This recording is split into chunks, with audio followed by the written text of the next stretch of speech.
Horror कहानियां थी। कौन थी वो? मैं 8 महीने की प्रेग्नेंट थी और अपनी डिलीवरी के लिए अपने मायके गई थी। माँ ने मुझे फोन पर बताया, घर के पीछे की तरफ जो खाली जमीन थी ना, वहां पर एक नया कमरा बनवा लिया है। इतने सालों के बाद जैसे ही अपने घर में कदम रखा, कुछ अलग सा लगा। माँ, ये घर के पीछे की तरफ नया कमरा बनवाने की क्या जरूरत थी? अरे बेटा, घर के पीछे दूर दूर तक खाली जमीन है। तेरे पापा को कई दिनों से लग रहा था कि यहाँ पर एक कमरा बनवा लेंगे तो ताजा हवा मिल जाया करेगी। अब तो ये सब छोड़ और चल जल्दी से दूध पी ले। माँ, मैं थोड़ी देर में पी लूंगी, आप सो जाओ। मैंने दूध का गिलास उठाकर उस खिड़की में रख दिया। पता नहीं कब आंख लग गई। अचानक से खिड़की के पल्लों के खड़कने की तेज आवाज आई। दूध का गिलास धड़ाम से जमीन पर आ गिरा। जमीन पर गिरते ही दूध का रंग लाल हो चुका था। मैंने खिड़की से झांक कर बाहर देखा। चारों तरफ धूप अंधेरा था। उस अंधेरे की तरफ से कुछ आवाजें आ रही थी, जैसे छोटे बच्चे आपस में खिलखिलाकर मस्ती कर रहे हो।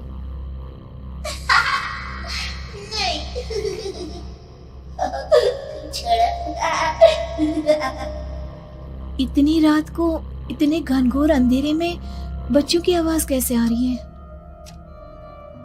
घड़ी में वक्त देखा तो ठीक 12 बजे थे।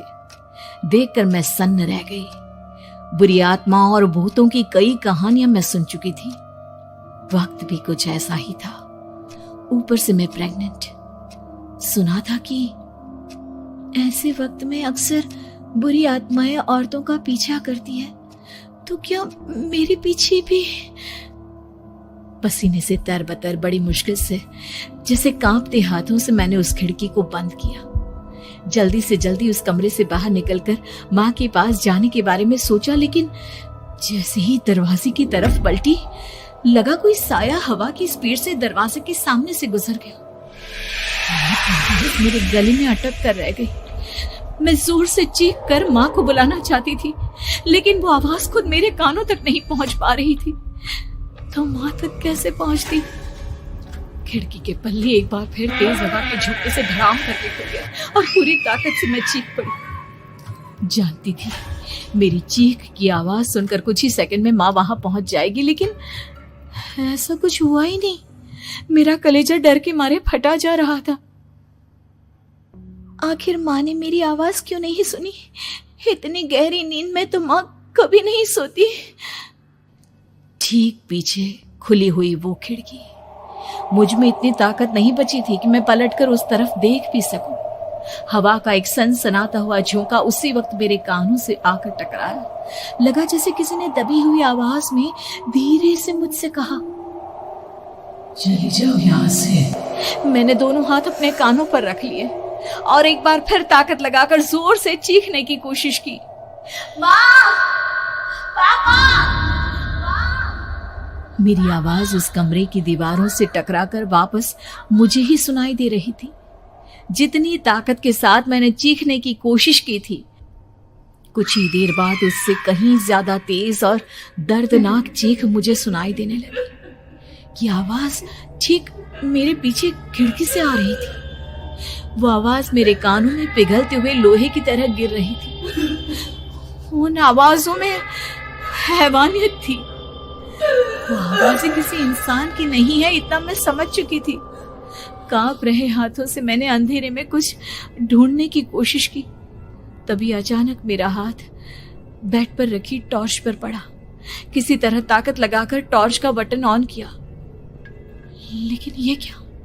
सामने दरवाजे पर 3 छोटी लड़कियां खड़ी हुई थी। उनके हाथ में स्टील के चमचमाते हुए चाकू थे। मैं घबराकर लड़खड़ाई और पीछे की तरफ हटी, लेकिन तब तक वो मेरे पास आ चुकी थी।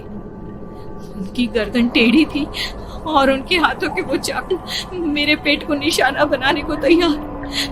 मैं जोर से चीखी, नहीं, छोड़ दो मेरे बच्चे को, मत मारो, मत मारो, छोड़ दो मेरे बच्चे को।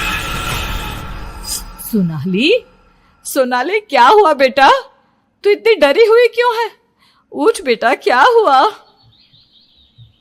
हड़बड़ाकर मैंने अपनी आंखें खोली। देखा तो दिन निकल आया था। माँ मुझे जगा रही थी। मेरा चेहरा पूरा पसीने से लथपथ था। क्या हुआ बेटा, तुमने कोई बुरा सपना देखा क्या? मैं अभी तक अपने पूरे होश में नहीं थी। वो मेरे बच्चे को मार देगी माँ। वो लड़की मेरे बच्चे को। मैंने घबराकर अपने पेट को छुआ। सब कुछ ठीक था। और वो दूध जो रात को यहाँ पर गिर गया था, उसका रंग लाल हो गया था। माँ ने हंसते हुए दूध का गिलास मुझे दिखाया। तुमने दूध पिया ही नहीं, पूरा का पूरा ऐसे ही रखा हुआ है। तुमसे कहा था ना सोनाली, सेहत के लिए लापरवाही ठीक नहीं बेटा। लेकिन मैंने तो सब कुछ अपनी खुली आंखों से देखा था। ये सपना कैसे हो सकता है?